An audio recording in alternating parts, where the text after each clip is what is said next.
wish to thank Mr. Balakakis for this kind invitation to be able to participate in this conference, despite the fact that we had great difficulty in identifying the actual topic of our presentation today. So normally it should be an intervention related to what has been already been discussed, leaving aside the different tools, as Dr. Baginetas said, who talked about specific farming, and of course there was also an incentive to for the discussion that should continue afterwards between Mr. Stylianidis and Mr. Triadopoulos as far as natural disasters are concerned. So my intervention, my presentation tries, generally speaking, to cover the following topics: energy, environment, climate change, risk management in the Common Agricultural Policy 2023-2027. So risk management in framework of CAP is a topic of paramount importance that we should be able to identify and of course discuss. So each of these topics is via greater emphasis addressed into the new CAP. So environment, climate change was already discussed, but during the new programming period, due to the so-called Green Deal, things that were discussed earlier today, and especially during the morning session, I dare to say that we have a more severe type of conditions as far as farming is concerned, in order to be able to promote a resilient farming, a contribution to the condition of climate change, and of course adaptation as a production system in the consequence of climate change. We also have the question of, as I said, resilience of the farming income, and when I'm referring to resilience of farming income, this is related with, of course, with risk management, but we should try to understand what do we mean when we refer to income in farming, generally speaking. So especially risk management in farming is something difficult, and there are two different parameters. We have, of course, natural disasters and the consequences or negative consequences of natural disasters on agricultural production. And of course, it's something that we feel in a dramatic way, especially lately. And of course, the great fluctuations that we see in the prices of agricultural products. And of course, these fluctuations have two different parameters. On the one hand, the one related to the cost of influx of in other words, the money that the producer has to deliver in order to produce. And there is a second risk, which is related to the rapid decrease of the farm product. So allow me to start by rapidly presenting the three objectives of CAP, which are, of course, we talk about fair farm income, we talk about support of climate, biodiversity and actions, and of course strengthening the socio-economic fabric of rural areas. These are the three general objectives of CAP, which can be seen in 9 different sub-objectives, and a so-called horizontal objective, which is related to digitalization, to promotion of innovation, the transfer of knowledge, and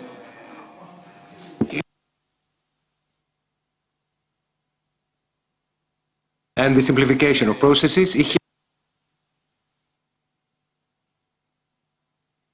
So I guess it's a way to simplify things and especially help the farmer to alleviate himself from the administrative burden. Now, as far as the horizontal objective is concerned, to corroborate what I said with the first presentation, is the utilization of ICT technologies at 2 different levels. On the production side, at the production level, we talk about smart farming or specific farming, and in another dimension that has not yet been addressed, and it goes, under the table, is the utilization of ICT technologies in public administration. So in order to be able to work in a more efficient way, to be able to monitor indicators to rapidly take decisions, and especially the documented decision making, because in other words an informed decision is what it is demanded. Because in the past we say, yeah, the politicians wish X or Z. This now goes to the side, because any given decision, if it is not based on solid figures, number, data and information, it cannot be implemented. So let us try now to see, out of the three objectives, the ones that are related to the environment. The fourth is, of course, the question of risk management, protection of natural resources, and, of course, risk management. Now, parameters, now to be even more concrete, what do we mean when talk about environment? Well, as far as CAP is concerned, and of course the strategic plan and ourselves, we refer to the situation of the protection of environmental resources. We talked about quality, in other words, quantity of water and quality of water, whether these water resources is sustainably managed. We also talk about the characteristics of the soil. We also have parameters like corrosion, salination, the organic substances on the actual soil, and of course air, the quality of air, with of course greater pollutants, the ammonia emissions. Now, as far as climate and energy are concerned, once again, along with climate adaptation, we also need to refer to the energy which is produced through renewables, and of course from farming, and of course from forest. Moreover, we also have the carbon management. Of course, we have forests who absorb all this carbon. We also need to refer to the protection of biodiversity, and of course the minimization, the reduction of emissions, of greenhouse emissions, and of course the decrease of energy consumption per hectare. Now, as far as risk management are concerned, of course, we need to refer to natural disasters, the plant pathology, we talk about animal pathology, and of course price fluctuation. So if we want to see that in even more detail, as far as agriculture activity is concerned and forests, we have of course fires, floods, tornadoes, hail,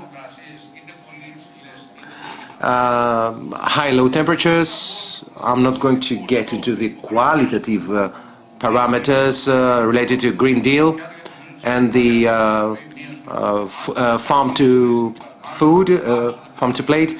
We talk about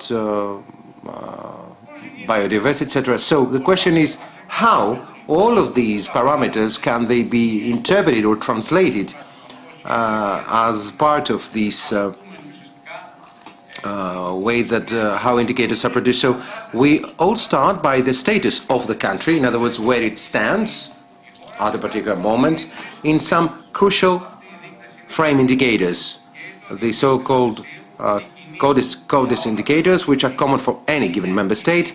We are talking about indicators that the EU Commission at the end of the program period, in other words, by 2030, will measure the failure or success. We want simply to talk about success, of course, of the strategic plan. So how are they going to qualify and quantify that? Well, by assessing the positive or negative fluctuations of the different prices. Don't worry, I'm not going to read all these figures on the slide. Indicatively, I can refer to bio-cultivation. We talk about the percentage of Natura areas and the different fluctuations of these Natura areas. Arable land, the quality via different indicators, starting of course from surplus of phosphorus and ammonia. corrosion by an erosion from water or other substances, production from renewable energy sources, the use of energy, in other words, the energy intensity, greenhouse gas emissions per category. So these are the different indicators, that are the basis in order to be able to draft the strategic plan and the effort that we as Greeks and as Greece should implement in order to be able to showcase what the EU constantly demands, which is, in other words, an ambitious strategic plan, and to move forward with the third part, which is risk management.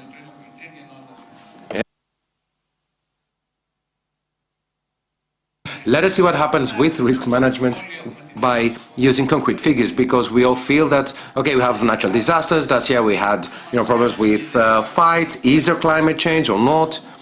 So on this map you can see the different regions of Greece which are in an emergency status from 2014 to 2020.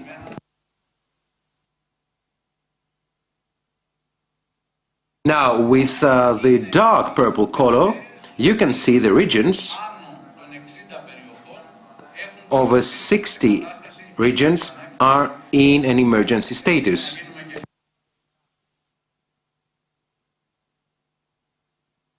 So the region of Western Greece and the region of Peloponnese are at high risk.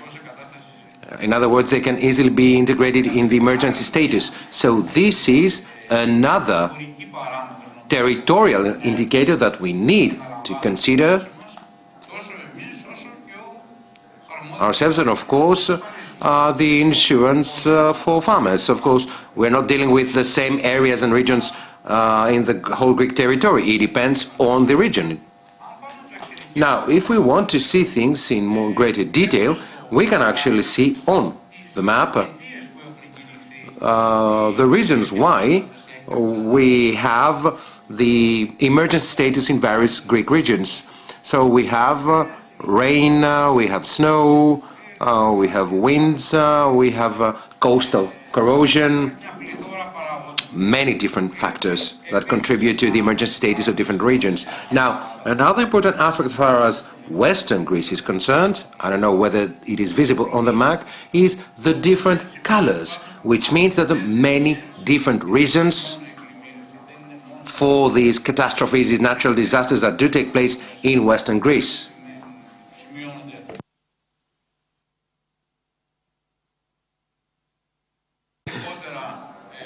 Now, to see things even in greater detail, we can see in 2014 we had 25 regions in emergency status for reasons of civil protection in 2014, whereas in 2020 120 regions. So we see every year a growth in the regions that are in emergency status. In the second graph you can see the reasons for these. In blue you can see the so-called hydrological phenomena, in other words flooding. In yellow the so-called meteorological reasons, hail, snow. In red climate, in other words fire. Yellow we talk about earthquakes, and of course in blue we have the biological reasons. So this is a total, let's say, description of the different risks. But now we saw that this is one of the parts of risk management in agriculture. The other phase has to do with the fluctuation of prices. Now you can see on the graph different data from the 60s till 2018 from World Bank, how prices fluctuate in agricultural products. In green, the prices of pesticides, the price of energy, and the prices of metals. So we see in fossils. So we see the great fluctuations because pesticides and energy are two of the most important flows in the agriculture production. Another dimension, and if it's not considered in the graph, is the fluctuation in energy and of course in pesticides during 2022 and to 2021. But let's see also the fluctuation of the prices that the farmer receives from the sale of his or her products in this graph. So this graph is with prices of 2010, starting in 2005 up to July 2020. So you see the fluctuation of agricultural products in blue, in other words, the price that the farmer gets as a producer. In red, you see the manufactured product and its price, and in yellow, or green, the speaker, is the price the consumer pays. So we see that the greatest fluctuation takes on the farmer, the producer, in other words. The other part of the distribution chain have much lower impact, so they are in a position to absorb that fluctuation.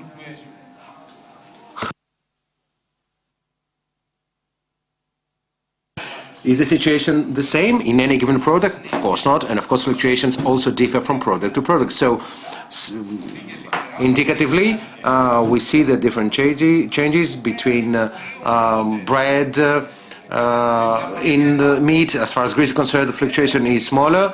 Now, oils lesser, and of course dairy products higher fluctuation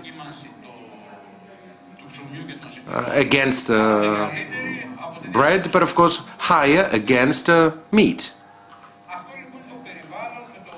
So this is the framework under which we need to be able to planify things and see things forward. What tools do we actually have? What CAP has to offer? So we talk about a single strategic plan. So the reform is here, and the two main pillars are included into a single document, a single plan. So we have plans by pillar number 1, and of course we also have the plans that offered by the second pillar, the so-called agro-environment issues, which cover the 4 sub-categories. In other words, we have actions for the environment, for the climate, for risk management. So what are these tools? So we have the different ecological schemes. We talked about them before, Mr. Baginetas. Just to give you some figures, we're talking about 425 million euros per year as far as Greece is concerned. We also have the agro-environmental measures, which are of course imposed by the new CAP, and we need at least 35% of resources of the second pillar going to such agro-environmental measures. We also have in the second pillar, we have equally investments, and we shall see them in detail. They cover a great extent of interventions, and of course the last tool of the first pillar is the sectoral programs. We have 4 sectoral programs: olive oil, wine, and of course produce.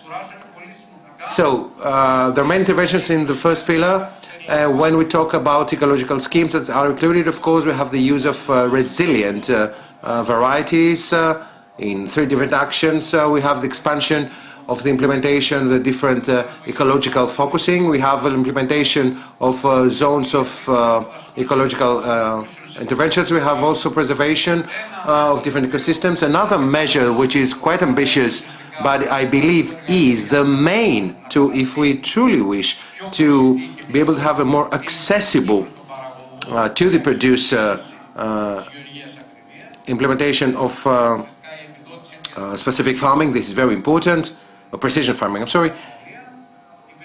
We also have environmental management and improvement of permanent pasture, preservation, protection of crops and terraced land, and use of organic farming. And we'll talk about the sectoral program interventions for risk management. We have the early harvesting, In other words, when there is a decrease of prices or it's difficult to absorb, for example, the wine production by the market, we have the early harvesting, we have the replanting of olive groves, but of course just for phytogenomic reasons. We have actions to withdraw from the market for free distribution of products or for other destination in terms of fruit and vegetable produce. But of course, we also have in the second pillar protection of wildlife within protected areas, aid for the protection of the countryside, protection and conservation of resources, the organic farming, aid for convention, of course, new measures that include the question of the decrease of use of antibiotics, and of course welfare, food producing animals, and afforestation and creation of woodland. Now, talking about investments, well, we have either public investments, when we talk about land improvement, water resources.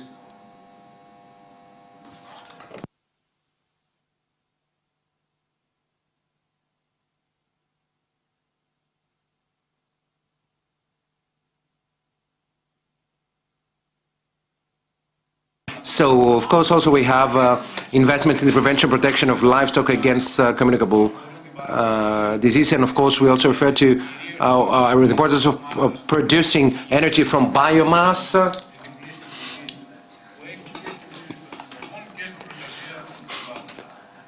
Thank you very much for your attention. And exceed the time limit. Apologies. Thank you very much.